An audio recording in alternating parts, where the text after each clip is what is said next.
If you check any story about Muhammad, you will find that you cannot find any really evidence of anything have to do. Like this why, we saw some noise about J. Smith making a claim that Muhammad never exists, right? And it was supposed to be a story about Jesus, which is not really true. It's possible that Muhammad never exists. It's possible, you know, but we don't have any evidence of his existence or not exist. So we cannot really confirm any of those. They can be both theory. But we can confirm that the stories Muhammad he came with, all of it is coming from fictional stories. The flying carpet, a river of wine underneath of you, a river of milk, a river of honey, a land where trees coming to Muhammad, talking to him, converting to Islam. Muhammad sitting under the tree because he wanted to do poo. The tree came to him and they keep him in the shade. Uh, talking animals in the story of Muhammad. Like we have a story in the Bible about a man God he warned him, like the angel he spoke to him, using the mouth of a donkey, but the donkey did not talk. But in the Quran, you will find that all animals are talking. Even rocks they speak to Muhammad. Muhammad, when he walked in the street, he heard the rocks saying to him, "Assalamu alaikum, O Prophet of Allah." And as usual, nobody heard it except Muhammad. Nobody heard it. Muhammad he claimed that the mount which is close in Mecca, they always speak to him. Uh, Now we don't know that if Muhammad is a true person and those stories are about a true person, most likely Muhammad, if he is really exist and he say those stories, mostly he's mentally sick and he hear voices. Uh, but if we check every story in the Quran, we will find that it's coming from Alibaba, shish kebab, any kind of a story. This guy is a story collector, and he add in his life book anything. If there is any Muslim, by the way, would like to prove us wrong, feel free. I don't know if any Muslim can convince us that we are wrong. I don't mind to hear. Uh, but I challenge any Muslim to name for me one story in the Quran is not Alibaba. One story. In fact, even his story about Jesus is Alibaba.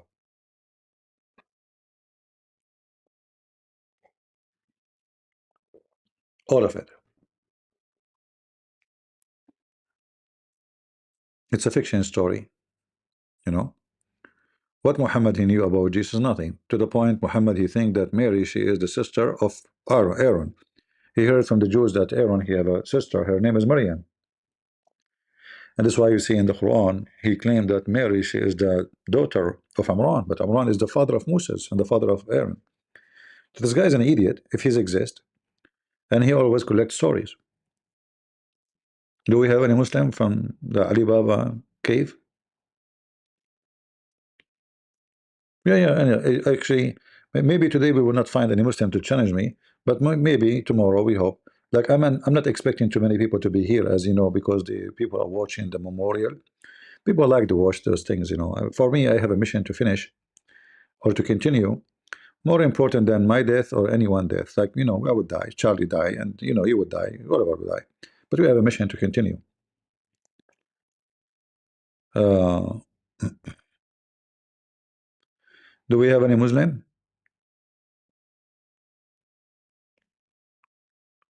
Any Muslim when I say to me I'm lying about that Ali Baba is connected to Muhammad, and Muhammad he took a lot of stories from Ali Baba book? Hmm? Who is a Muslim would like to join us?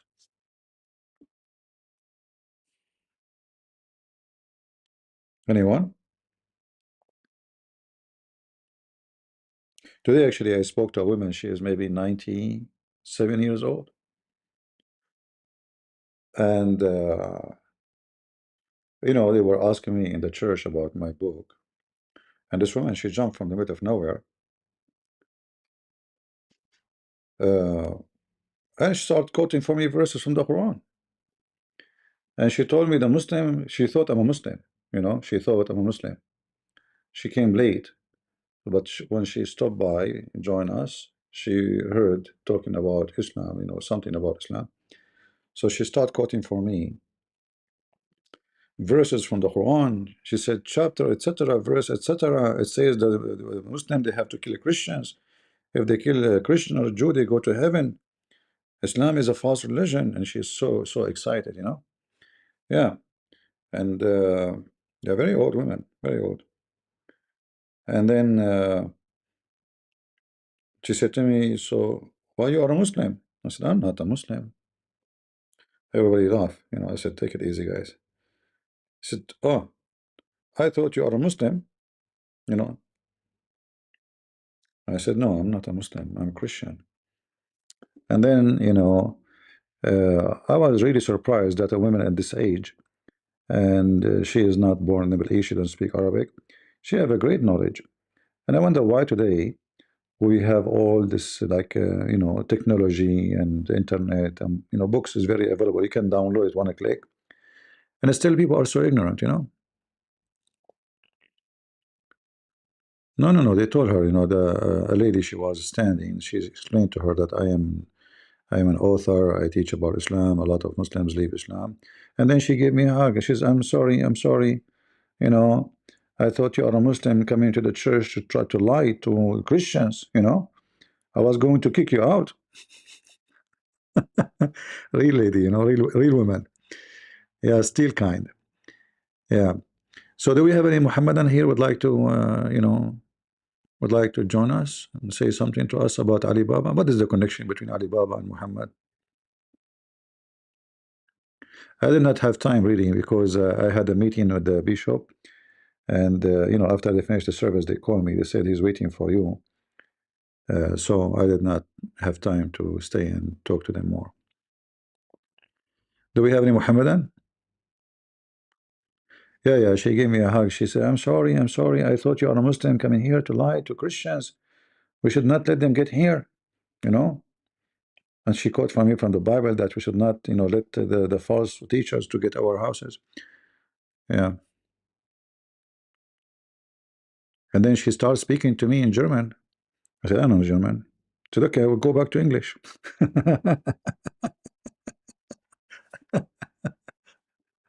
She switched languages, you know. So I wonder this woman when she was young. I mean, when you get older, you lose memory, you lose, you know. But she's very sharp. Do we have any Abdul? And yes, and yet Muhammad, he said to you, women, they have half a brain. I wonder who is the one half a brain. The one who told his wife that his God will give him endless penis, yet he could not have sex with the wife next to him. I mean, what I would do with your endless penis is not functioning even with 1 inch. Shouldn't you make it functions first? Like I have an endless car, but the car doesn't run. What I would do with it? Hmm? Do we have any Muhammadan would like to join us and tell us about Alibaba and you know, the true story of Prophet Muhammad? Anyone? Who's a Muslim wanna challenge me? And I will show you from with evidence. You know, we don't make speeches here.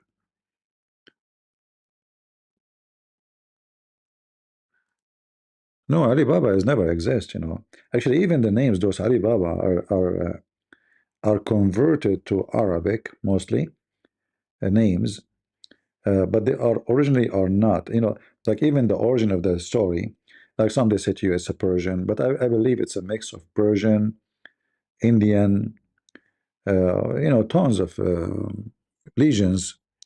I believe the one who made this story is he's not a maker of the story. He's a collector. Like you know, he collected legions of nations and he put them in a one book. And he like he like you see, there's narrator who narrate for you the story. So he made it about a woman. Her name is Shahrazad, and the king, his name is Shahrayar. And this king, he sleep with the women once and he kill her. All right, this is how he is. So each night he bring him a woman, and he's you know he sleep with her one night, and then second in the morning when the mornings show up, they chop her head. You know, and so she knew he's going to kill her. So what she do? She start telling a story every day, and then the morning come and the story is not over. So we continue tomorrow.